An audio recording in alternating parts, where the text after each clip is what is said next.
So this is my niece. Her name is Yali. She is 9 months old. Her mum is a doctor and her dad is a lawyer. By the time Yali goes to college, the jobs her parents do are going to look dramatically different. In 2013, researchers at Oxford University did a study on the future of work. They concluded that almost 1 in every 2 jobs have a high risk of being automated by machines. Now, machine learning is the technology that's responsible for most of this disruption.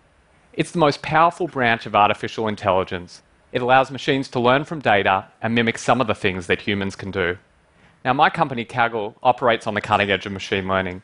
We bring together hundreds of thousands of experts to solve important problems for industry and academia.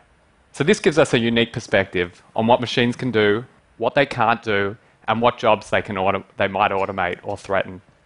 So machine learning started making its way into industry in the early 90s, and it started with relatively simple tasks. It started with things like assessing credit risk from loan applications, sorting the mail by reading handwritten characters from zip codes.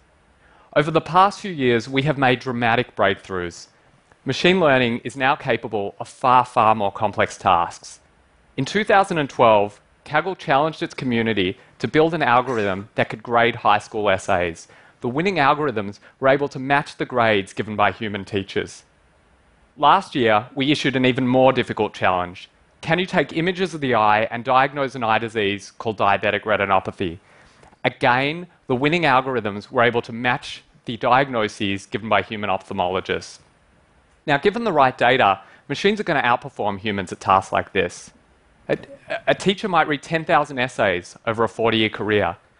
An ophthalmologist might see 50,000 eyes. A machine can read millions of essays or see millions of eyes within minutes. We have no chance of competing against machines on frequent, high-volume tasks. But there are things that we can do that machines can't do. Where machines have made very little progress is in tackling novel situations. They can't handle things they haven't seen many times before. The fundamental limitation of machine learning is that it needs to learn from large volumes of past data. Now, humans don't. We have the ability to connect seemingly disparate threads to solve problems we've never seen before.